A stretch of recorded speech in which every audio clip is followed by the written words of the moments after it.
This is my current go-to order at Culver's, and I have it quite often, like once every couple weeks. Their butter burgers with cheese are so good. I always get grilled onion. A lot of times I get mushroom. I think I burnt myself out on mushroom though, and I always get it with a cup of their Wisconsin cheddar. The burger is always seared to perfection until like the edges are crispy and kind of caramelized, and their cheese sauce is just so rich and creamy. If you ask me if I like coleslaw, I will say no, because I don't. I don't like raw carrots and I don't like celery seeds unless it's Culver's. The cabbage doesn't take on the taste of the carrots, so I can pick the carrots out and go on my merry way and still love it. It's really tangy and creamy and just always so fresh and crunchy still. And I love their spicy chicken tenders. They are way better than the original. Like, I'm sorry, but I don't like their original. The breading has so much flavor and a good like slow burn kind of heat. They're always so tender and juicy and easy to bite through. And I am obsessed with Ken's Boom Boom sauce. I've looked for this in stores and can't find it. Can you buy bottles of this? Because I want it. It's spicy and tangy, not like too crazy spicy, and then a little smoky. I don't know. I love it. Full video trying food. I don't think I've tried anything from the Dolly Parton brand. Like, I know she has baking goods. I don't bake at all. And the dumplings are the kind that are a little bit more dense and chewy. While they didn't have a ton of flavor, once you swallowed it, it had an intense butteriness that was really good. Would I buy it again? Probably not. And I don't like veggies in my chicken and dumplings. Never watched a show, never tried the food. I'm trying these Yellowstone baked beans. I also got this Bubby's sauerkraut. One of you guys recommended it to me because I love Bubby's pickles. The sauerkraut's really simple. It's just cabbage, salt, and water, and I love it. The flavor of it's pretty subtle, and it didn't smell up my whole house either, which is a plus.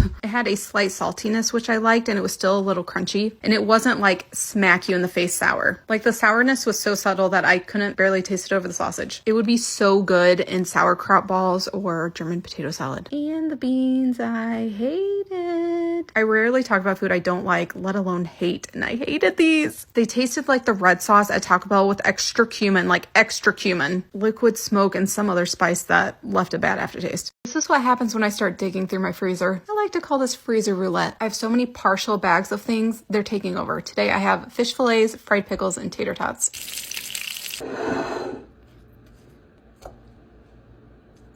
So I made a Nashville hot fish fillet sandwich with fried pickles and a spicy slaw made from sauerkraut. And as if it wasn't enough, I topped the whole thing with chili crisp. And I know, it's a lot, but why does it kind of make sense?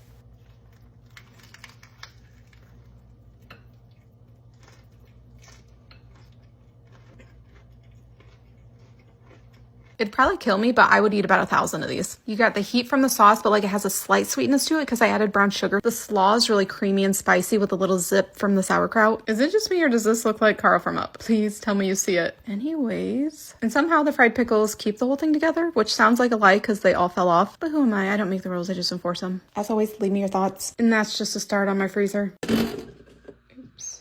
Let's throw together a realistic dinner with whatever I've got. We are looking at day 3 of whatever this monstrosity is I made the other night. Listen, I know it's not pretty, but let me tell you, some of my favorite meals are from throwing together ingredients I just have on hand. And I can never duplicate them because I don't know the measurements and I'm just tossing things in as I make it, which at this time didn't include any type of cream or condensed soup. I was going for like a hamburger helper situation. And even though it was really cheesy and good, it was still missing the creamy element. So I added sour cream on it and then some leftover taco meat. And you guys, I do like lettuce. I just think it only belongs in salad. And to be honest, I don't know how long I've had that broccoli, but it didn't have any weird specks on it, so I added it. I've been having a pickle with dinner for a while now. I don't know if I'm starting to get burnt out, maybe, but I'm out. So I just ate some sauerkraut, which is kind of the same vibe, right? Even dessert was a little random. I don't typically bake. This is just boxed brownies, undercooked, mind you, because I don't care about all the tips and tricks. I can't tell when it's done. But I was trying to use up a dessert spread that I didn't care for, so I mixed it with cream cheese and made frosting. Let me know you're having. Kiwi says bye.